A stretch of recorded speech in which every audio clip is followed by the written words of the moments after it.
Ya, betul, mulai dari situ. Terus baru nanti loncat ke soal nomor 2 boleh. Bab 5. Untuk bisa dibaca dengan basis K, Pak. Untuk bab 5-nya. Baik, untuk bab 5, transportasi metode. Transportasi metode atau metode atau model transportasi digunakan untuk mencari biaya transportasi total minimal. Perbedaan biaya transportasi persatuan dari masing-masing lokasi sumber ke lokasi tujuan. Perbedaan jumlah maksimal barang yang dapat diangkut dari setiap sumber serta perbedaan jumlah kebutuhan barang di tiap-tiap tujuan menjadi variabel yang menentukan biaya total minimum. Ada beberapa teknik dalam metode transportasi, namun yang populer adalah teknik stepping stone dengan kaidah kiri atas ke kanan bawah. Artinya iterasi atau perhitungan dilakukan secara bertahap dengan dimulai dari kiri atas ke kanan bawah. Teknik lainnya adalah Vogel's approximation method dan minimum cost method. Untuk soalnya mungkin bisa dilanjutkan oleh Mbak Silviana.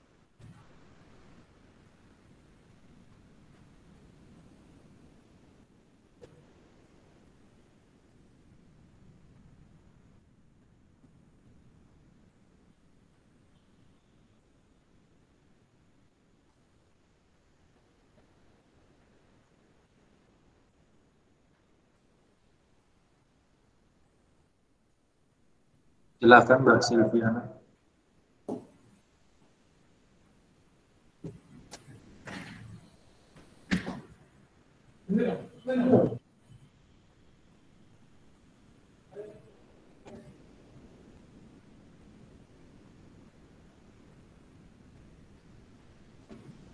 Mungkin Mas Bobi dulu nggak apa-apa. Gimana? Mas Bobi dulu nggak apa-apa dilanjut. Melanjutkan dari Siska tadi, langsung ke contoh soal 2 ya. Mengacu pada contoh soal di bagian 4.2, namun dengan sedikit perubahan, yaitu kapasitas maksimum pabrik A yang semula 200 sekarang diganti menjadi 200. Data yang lainnya tetap. Untuk langkah penyelesaian soal 2 bisa langsung diaplikasikan oleh Mas Yusuf.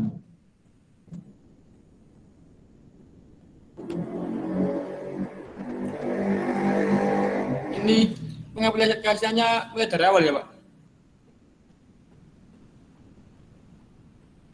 Iya, betul. Mulai dari awal lagi. Iya, Pak. Karena kan hanya sedikit perubahan ya. Jadi langsung aja entry yang di halaman 23 itu ya.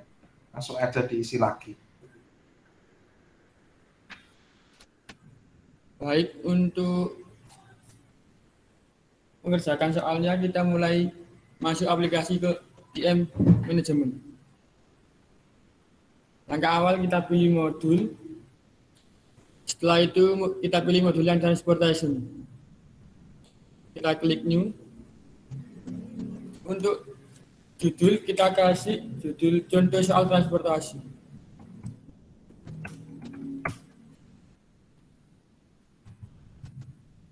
Setelah itu kita pilih number of source, kita klik 3, dan number of destination kita klik 3. Setelah itu kita pilih row name, kita klik order, kita kasih nama pabrik. Setelah itu kita pilih column name, kita klik order, lalu kita kasih nama gudang. Setelah diisi semuanya kita klik OK. Lalu muncul kolom-kolom seperti berikut. Untuk kolom-kolomnya kita isi sesuai yang diberikan contohnya.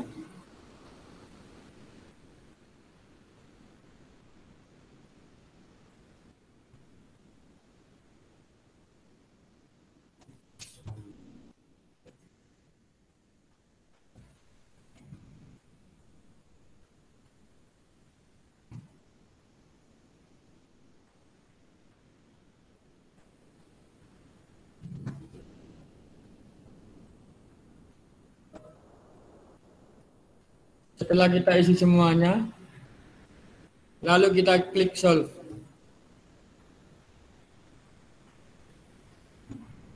Dan ini bisa dilanjutkan untuk Mas Bobi menjelaskannya, Pak.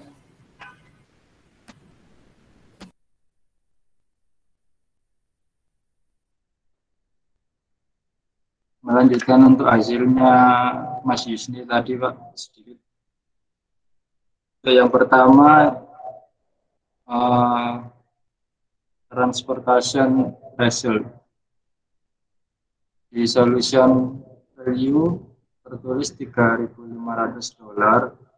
yang berarti penghasilan paling minim. Pabrik 1, 2, 3. Contohnya pabrik 1, gudang 1 menghasilkan 200, pabrik 2, gudang 2 200, gudang 3-nya 100. Pabrik 3, gudang 1 100, gudang 3 100, jaminnya 100. Untuk yang kedua, marginal cost, Mas Yusni.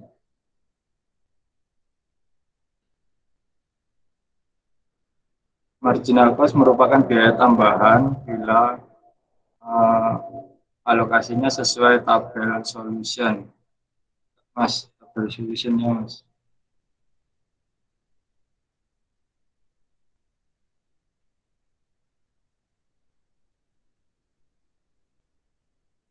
Nah, balik terlihat kayak gini ya. Langsung ke iteration, Mas.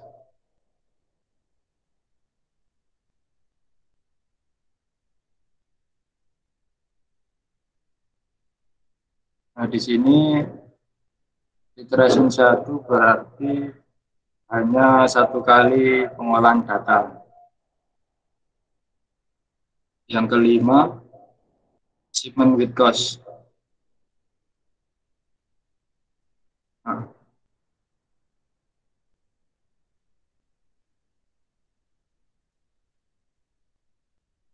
iya. Di sini menjelaskan tentang pengiriman dan total pengiriman. Pabrik 1 mengirim 200, total pengirimannya $1.000. Biayanya. Pabrik 2, gudang 2 200, biayanya $800. Gudang 3 100, biayanya $300. Untuk pabrik 3 100, biayanya $900. Gudang 3 100, biayanya $500. Lanjut, shipping list di minimize semuanya, Mas. Ini semuanya dulu.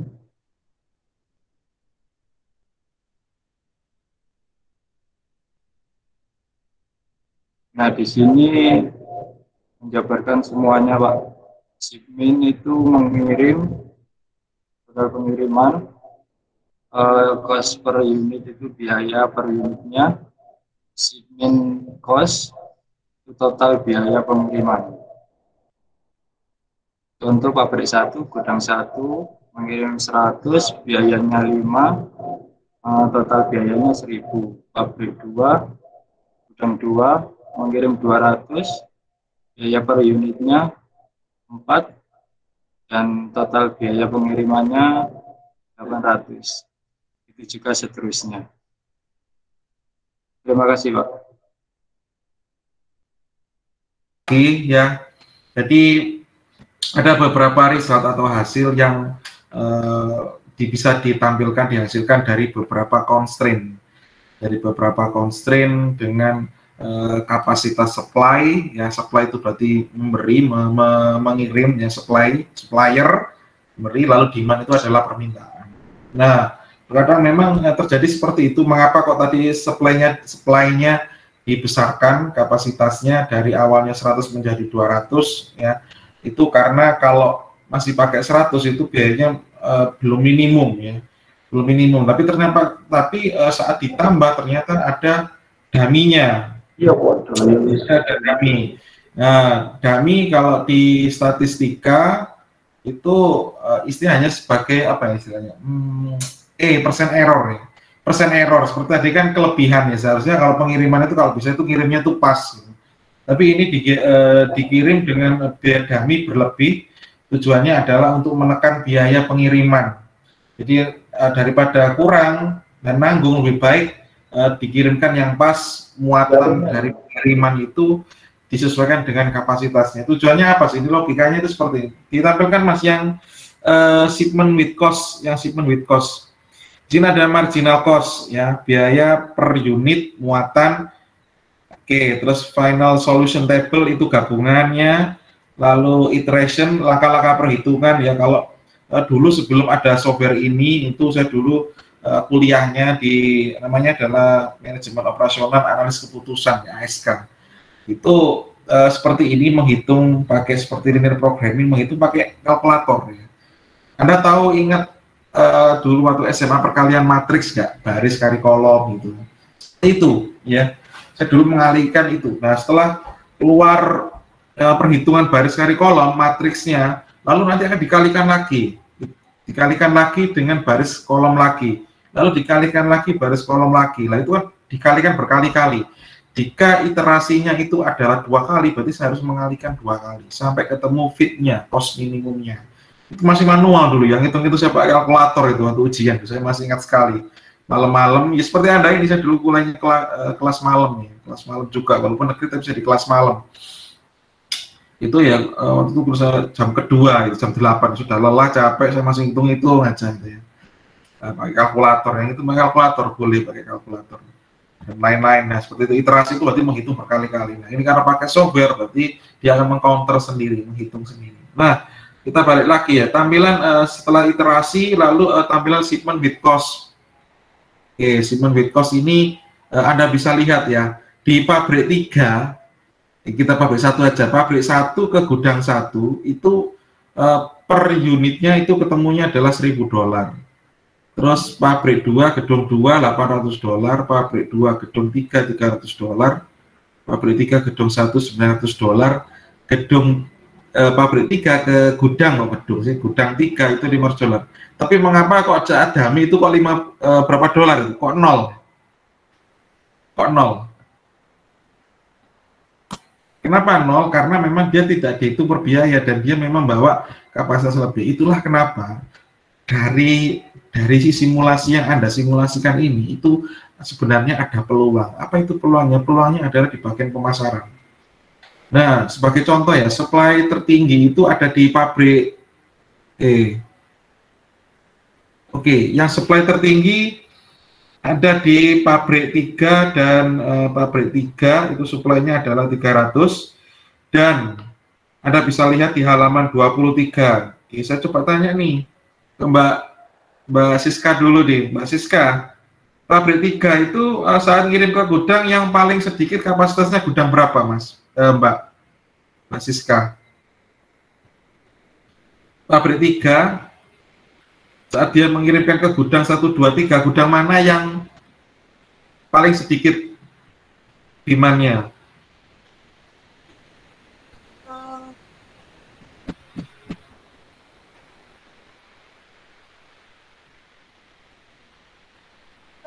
Gudang 3. Gudang 3, betul ya, karena dari 9, 7, dan 5 itu 5 yang paling sedikit ya, jadi gudang 3 yang paling sedikit.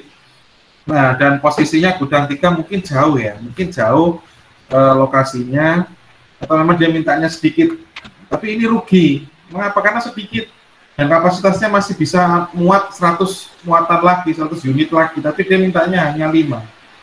Tapi memang kita tidak bisa memaksakan bahwa jika gudang 3 ini mintanya 5 ya, memang sesuai dengan kemampuan daya beli dia, ya, maka dia demand, dia mampunya 5 daya belinya. Akhirnya apa? Berdasarkan hasil simulasi ini, orang marketing itu akan punya strategi tersendiri. Daripada cost-nya rugi, lebih baik saya tetap ngambil untung. Caranya adalah gudang 3, khusus gudang 3, tanpa dilirik oleh gudang 1 dan gudang 2, pemilik gudangnya itu di BCI. Mau enggak nambah 100 lagi, saya kasih diskon. Ini beda dengan yang sebelumnya. Ini beda karena unitnya.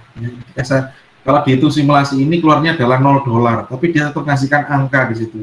Yang penting adalah Anda tahu BEP, break even point tahu? Break even point tahu enggak break even point? Di keuangan sudah dapat manajemen keuangan belum? Mbak Silvi sudah dapat manajemen keuangan? Gimana Pak? Sudah dapat manajemen keuangan? Semester ini sudah dapat manajemen keuangan 1, 2, 3? Sudah. Siapa dosennya?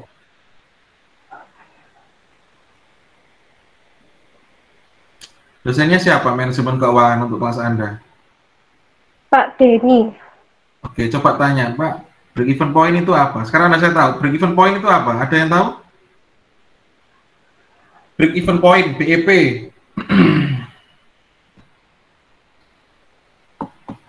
Belum sampai situ. Nah, ini agak repot ini ya, karena hubungannya dengan cost ya, dengan duit. Tapi Anda tahu break even point. Oke, jangan ditutup dulu ya. Saya tanya lagi nih, break even point itu begini. Break even point itu begini. Anda jual barang, kalau Anda seorang usahawan, itu Anda kulaan dulu, misalnya harganya adalah 5.000 misalnya. Setelah itu Anda jual ke orang adalah di Mas Bobi, mic-nya ditutup dulu aja Mas Bobi. Mic-nya oke. Misalnya Anda kulaan barang 5.000, lalu Anda jual ke seseorang itu 7.000, berarti kan untungnya 2.000, ya kan? Untungnya 2.000. Tapi di saat-saat tertentu mungkin penjualannya tidak bagus, ya. Penjualannya tidak bagus, sehingga daripada Anda rugi, Anda sudah terlanjur kulaan suatu barang harganya 5.000, akhirnya Anda lebih baik memutuskan saya akan jual 5.000 juga. Jadi saya kulaan 5.000, saya jual 5.000. Anda dapat untung enggak? Tidak kan? Karena apa? Anda yang penting adalah balik modal. Jadi intinya adalah break even point itu adalah balik modal. Daripada Anda rugi, lebih baik Anda balik modal. Nah, seperti yang ada di sini ya, 100 unit itu $0. Ini simulasinya memang seperti itu patennya, perhitungannya. Tapi di marketing, daripada rugi tidak dapat cost minimum dalam mengirimkan barang untuk metode transportasi ini, lebih baik saya jual dengan harga kulaannya, bukan harga eceran tertinggi lagi akhirnya. Kalau harga pokok penjualan itu kan berarti harga harga kulaan, terus dimasukkan harga proses produksi, harga pengemasan dan sudah masuk di situ, ditambah untungnya, ya, ditambah benefitnya, untungnya plus untung itu sama dengan HPP, harga pokok penjualan. Nah, kalau yang ini $0 ini daripada rugi, Anda kan sudah bisa menekan biaya nih untuk pengiriman.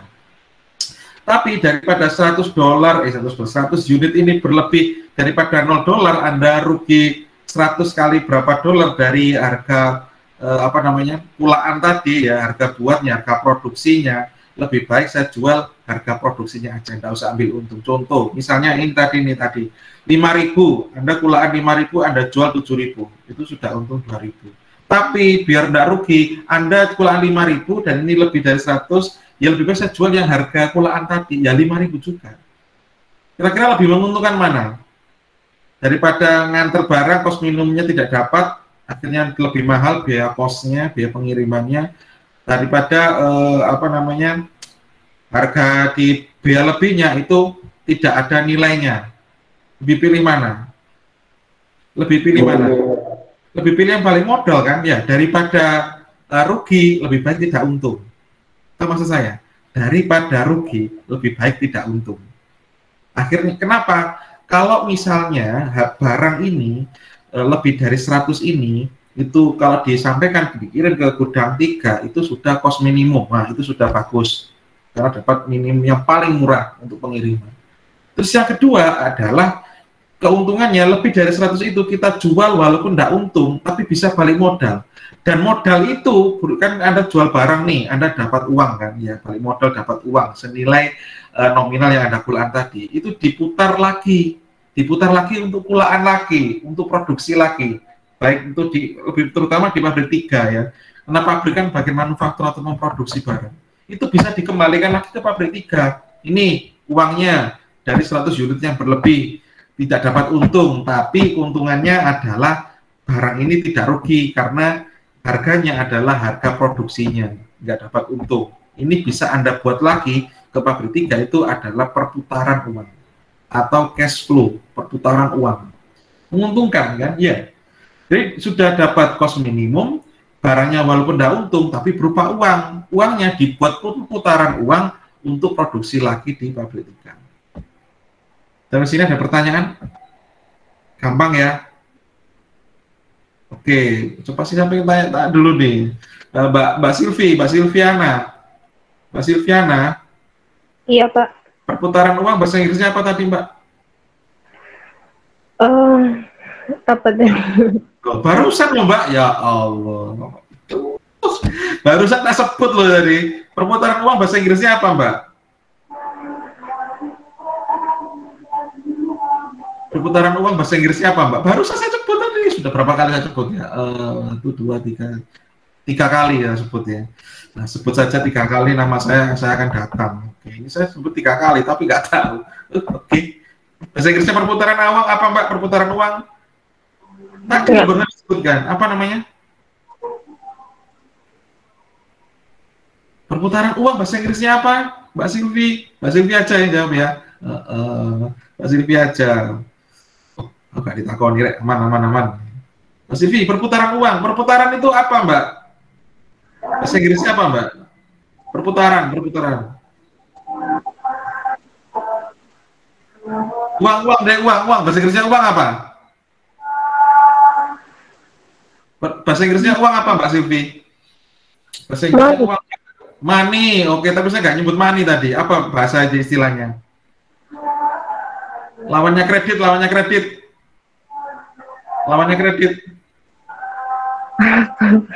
Ya Allah, masa cewek nggak ngerti lawannya kredit itu, ya Allah. Oke, yang lain. Siapa yang mau jawab nih? Bantu jawab. Perputaran uang bahasa Inggrisnya apa? Break even point, Pak. Dah, break even point. Break even point kan kembali modal atau ngerecoki ya. Tutup. Nike, nama ngerecoki. Poin kembali modal. Perputaran uang apa? Perputaran bahasa Inggrisnya tadi? Cash flow. Oh, perputaran uang nggak ngerti cash flow. Ada perputaran uang nanti. Jadi Anda dari produksi nih, Anda dari material beli, lalu Anda produksi buat mesin proses. Setelah proses dikeluar barang output, ada di output. Nah, outputnya dijual, barang output dijual, dapat uangnya dibuat apa? Buat beli material lagi, gitu loh. Aduh. Sehingga ada uang yang berputar di situ, pada cash flow ada perputaran uang. Aduh, capek sekali.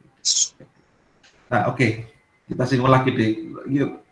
Kita coba, saya ingin uji lagi nih ya, kayak uji aja nih. Oke, siapa tadi yang belum ya? Mas Yusni, ada Mas Yusni sama siapa tadi ya? Bobby. Oh ya, Mas Bobby. Oke. Mas Yusni, Mas Bobby terlalu aktif ya. Aman-aman aja Mas Bobby. Oke, Mas Yusni, ada perputaran uang ya, ada uang yang diputar. Juga ada perputaran barang, Mas. Ada uang dan ada barang. Kalau uang diputar, berarti barang juga bisa diputar. Apa bahasa Inggrisnya perputaran barang, Mas? Bahasa Inggrisnya barang, wis.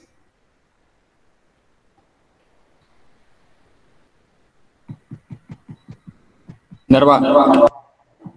Coba translate. Waduh. Ada yang tahu bahasa Inggrisnya barang apa? Bahasa Inggrisnya barang. Ada perputaran uang, cash flow. Ada perputaran barang. Apa itu? Bahasa Inggrisnya barang apa? Yang lain. Bahasa Inggrisnya barang apa? Bahasa Inggrisnya barang. Waduh, sudah ada 29 partisipan nih. 29 pasang telinga yang mendengarkan. Aduh, bahasa Inggrisnya barang apa? Goals Pak, goals Pak. Goods. Goals Pak. Oke, goods. Berarti ada, kalau ada perputaran flow tadi ya, perputaran uang itu adalah cash flow, ada perputaran barang ada goods flow. Nah, perputaran barang itu ada istilah perputaran barang. Aduh. Oke. Ini ditutup dulu aja Mas, tutup dulu Mas. Aduh, wis. Ruwet ini wis. Tutup dulu Mas. Biar enak ya. Nah, ada perputaran uang cash flow, ada perputaran barang goods flow. Nah, mengapa kok ada istilah perputaran barang? Kalau perputaran uang itu seperti tadi ya, uangnya dibuat beli material. Setelah itu diproses, dimasukkan ke mesin, mau dicacah, mau digoreng, mau diapain aja, pokoknya diproses. Setelah itu keluar output ya, input di material, input, proses, output, sudah bentuk barang, dan outputnya ini dijual untuk dapatkan untung ya, HPP, harga pokok penjualan atau berapa terserah ya, yang penting dapat untung ya. Kalau nggak dapat untung itu dosa, bisnis usaha kalau nggak dapat untung itu dosa ya. Itu sudah dari hadisnya Rasulullah itu ada itu kalau nggak salah itu ya, harus untung ya. Karena Rasulullah kita panutan kita itu juga seorang pembisnis juga yang memberikan contoh kepada kita. Jual apa dulu Rasulullah? Saya masih ingat. Jual apa? Jual buah. Jual buah? Kain Pak, kain. Rasulullah jual buah. Ya Allah, ya Allah. Oke, aduh. Oke, jual kain ya, dan berdagang ya sama istrinya. Nah, kita balik lagi. Nah, terus kalau sudah dapat untung, duitnya akan dikasihkan ke pabrik lagi untuk beli material lagi, proses lagi, habis itu output keluar lagi, begitu terus. Itu perputaran uang. Tapi bagaimana dengan perputaran barang? Oke, kita simulasikan yang mudah aja nih. Anda jualan donat. Anda jual donat ya, oke. Siapa ini yang belum dipanggil? Mbak Anandita jual donat, suka donat Mbak Anandita? Panggilannya apa nih? Mbak Anan apa Mbak Dita nih? Panggilannya apa nih? Mbak? Halo? Mbak Anandita lah. Panggilannya apa Mbak panjangnya Mbak? Nandi. Mbak Nandi. Mbak? Loh. Kak rungokno iki lho. Halo Mbak? Mbak Nandi. Nandi Mbak. Nandi Tala Mbak. Aduh, ini repot ini Kak. Kak Krungu ini. Oh, lagi live ternyata. Oke. Ini kehilangan sinyal. Oke. Mas Bobi suka donat enggak Mas Dodi? Mas Bobi suka donat enggak? Donat apa ini? Apa? Donat apa ini? Loh, enggak, saya tanya, suka makan donat enggak? Suka. Nah, oke. Mas Bobi jualan donat, beli terigunya, Ya. beli tepungnya, beli merteganya, apalagi ya, beli dan lain-lain ya. Oke, pengempuknya dan lain-lain. Mbak Ana kita keluar lagi. Masuk lagi maksud saya. Nah, terus setelah itu Anda proses, Anda masak, Anda goreng dan lain-lain, Anda campur, Anda adonan, lalu jadilah donat. Setelah itu donatnya Mas jual. Ya, itu menjadi 50 donat katakanlah, saya tidak tahu inputnya tadi berapa kilo dan lain-lain, yang jelas outputnya adalah 50 donat lah. Saat itu Mas Bobi mengirimkan 50 donat, ada pesanan nih 50 juga ternyata, wah bejo nih, produksinya dapat 50 donat, 50 biji donat, terus ada yang pesan 50 donat. Nah, donatnya Mas antar. Nah, ternyata di dalam 50 donat itu ada 2 donat itu yang nggak utuh Mas. Anggap saja nggak utuh, itu ada 2 donat yang nggak utuh, karek separuh Mas, mungkin dicokoti separuh sama Mas Bobi gitu ya, dicokot separuh, 1 donat, atau dicokot separuh lagi, akhirnya kerowak Mas ya, tinggal separuh, ada 2 donat. Nah, akhirnya, oke, adzan dulu ya, saya matikan dulu.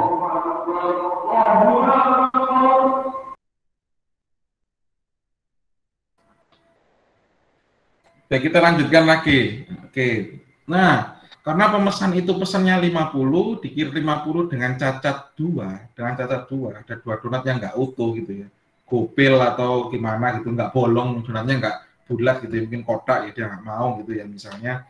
Nah, ada 2 nih. Nah, kalau Mas Bobi sebagai penjual, kira-kira keputusannya Mas, yang 2 itu Mas tarik lagi,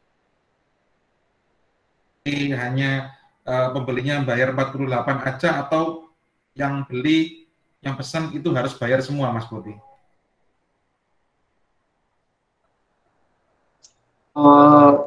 Karena kesalahan dari kitanya ya bayarnya 48. Oke, good sekali ya. Jadi pembelinya dia harus 48. Nah, terus pertanyaan selanjutnya adalah donat yang cacat tadi, Mas Bobi apain?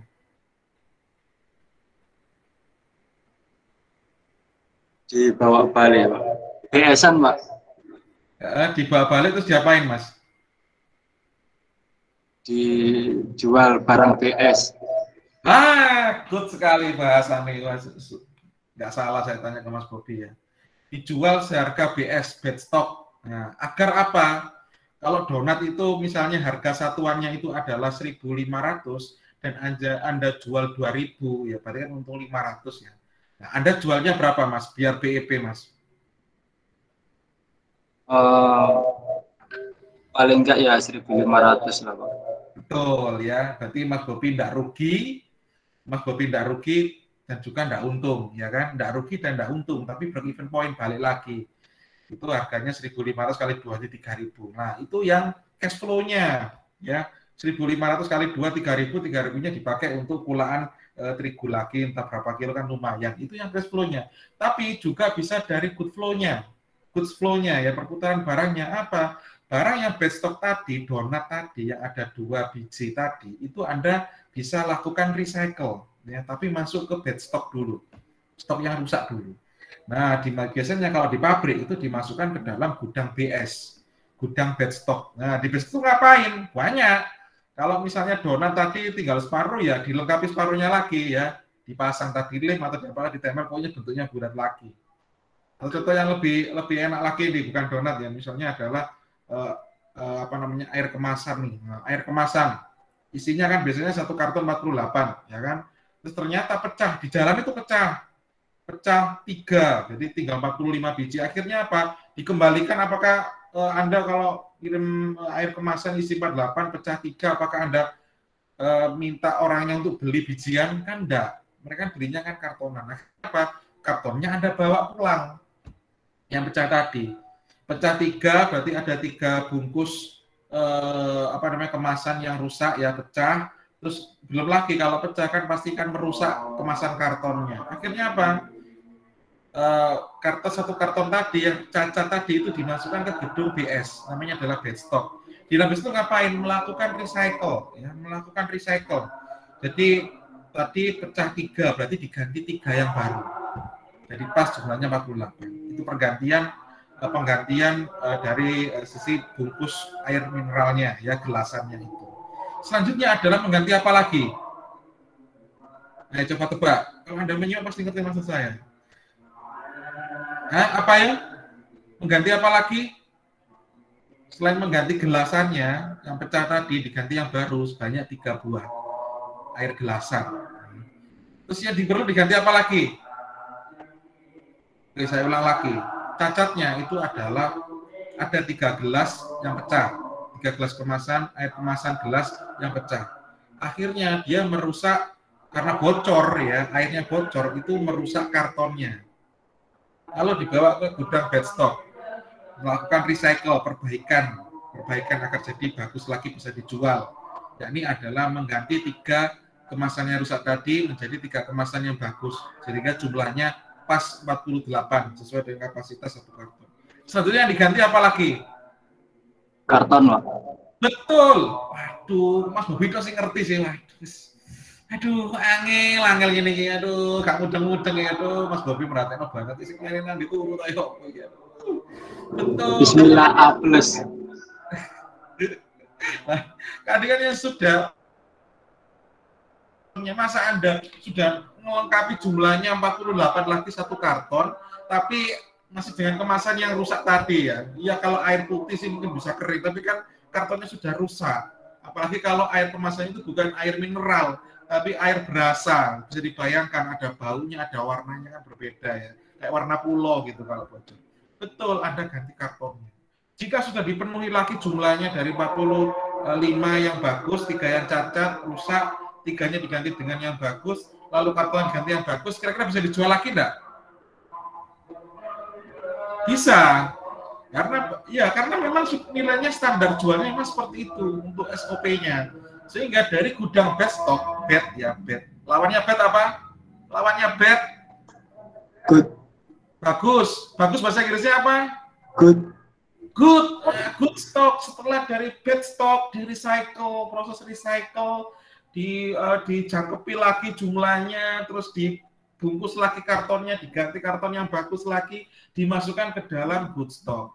Setelah masuk ke good stock, itu ada admin lagi masuk, namanya adalah warehouse atau gudang penyimpanan, ya, gudang penyimpanan dari pabrik, ya, gudang penyimpanan dari pabrik untuk dikirimkan lagi ke gudang-gudang para pembeli atau para pemesan. Itu maksudnya perputaran barang.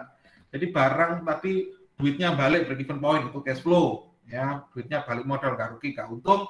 Lalu ada good flow, pertukaran barang dari barang yang rusak, tadi dimasukkan ke gudang bad stock, ya, stok yang rusak atau cacat, setelah itu di recycle, lalu dimasukkan ke good stock, ya, stok yang bagus untuk dimasukkan lagi ke warehouse untuk dijual lagi, digabungkan dengan stok yang lain, ya, stok-stok yang bagus yang lain.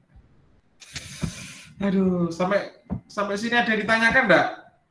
Sampai sini ada ditanyakan? Aduh, ada ditanyakan? Aman, Pak. Aman ya? Oke ya. Yang jawab satu orang, yang ngerti satu orang, yang aman juga satu orang. Satpam bener ya. Aduh. Aman itu. Aduh, ya sudah. Pokoknya intinya itu ya. Jadi ada kos-kos yang tidak disebutkan dalam modul ini. Kenapa? Sebenarnya harus sudah mengerti duluan gitu ya, karena memang seimbang. Ini kan manajemen operasional 1. Nanti ada manajemen operasional 2. Ada manajemen keuangan 1, nanti juga ada manajemen keuangan 2. Memang ada serinya ya. Statistik 1 itu nanti juga ada statistik 2. Manajemen pemasaran pun ada pemasaran 1, ada pemasaran 2. Memang sudah ada versinya gitu ya. Ini kan basic sekali ya. Menghitung ada dummy, saat itu ada menyinggung BEP, break even point, kembali modal, nggak rugi dan nggak untung. Oke, saya rasa cukup itu dulu ya. Aduh. Saya rasa cukup itu dulu dan jika tidak ada pertanyaan enggak nih sebelum saya tutup? Enggak, Pak. Ya, oke. Jadi gini ya, ini sudah saya tandai semua yang sudah presentasi dan teman-temannya presentator ya. Mbak Anandi, Talang ada di situ dengar Mbak? Iya, Pak. Iya, bahasa Inggrisnya perputaran uang apa Mbak? Cash flow. Kalau perputaran barang? Good flow. Ya sudah. Bad stock itu apa Mbak? Apa Pak? Bad stock. Bad stock itu apa Mbak? Desktop. Desktop. Bad stock, BAD stock, bad stock. Bad stock, iya. Nggak tahu ya Allah. Mbak Siska, bad stock apa Mbak Siska? Barang yang rusak, Pak. Oh iya, kalau good stock apa Mbak Silvi?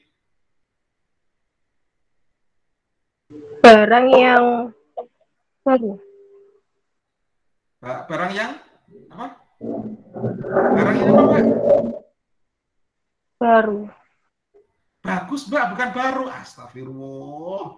Dari bad stock ke good stock, itu kan dari cacat toh Mbak, yang rusak. Baru berubah menjadi bagus, bukan baru Mbak. Sulapan berarti Mbak, ya Allah. Itu kalau dari proses ke output itu memang baru kalau melewati setelah proses. Tapi kalau setelah melewati recycle di bad stock, maka bukan baru tapi bagus ya. Oke, baik. Siklus Senin depan saya otomatis Senin depan akan tutup karena Senin depan kan minggu tenang ya.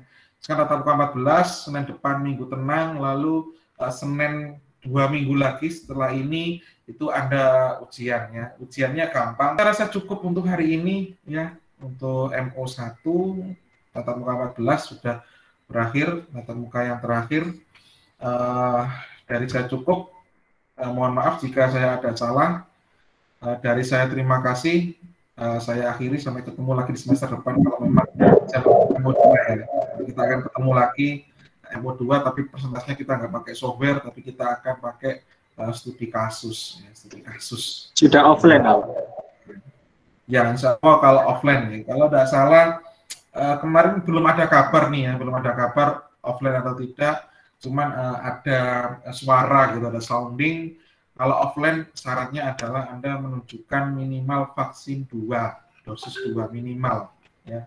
Dosis 2. Dan kalau Anda belum dosis 2, Anda tidak boleh ke kampus itu pertama. Baik, saya rasa cukup untuk hari ini. Selamat istirahat. Ada mata kuliah lagi setelah saya? Ada? Kosong, Pak. Kosong, Pak. Jadi Anda semua bisa segera istirahat setelah ini ya. Dari saya terima kasih. Saya akhiri. Wabillahi taufiq wal hidayah. Wassalamualaikum warahmatullahi wabarakatuh. Selamat istirahat. Waalaikumsalam warahmatullahi wabarakatuh. Terima kasih, Pak. Sama-sama. Warahmatullahi wabarakatuh.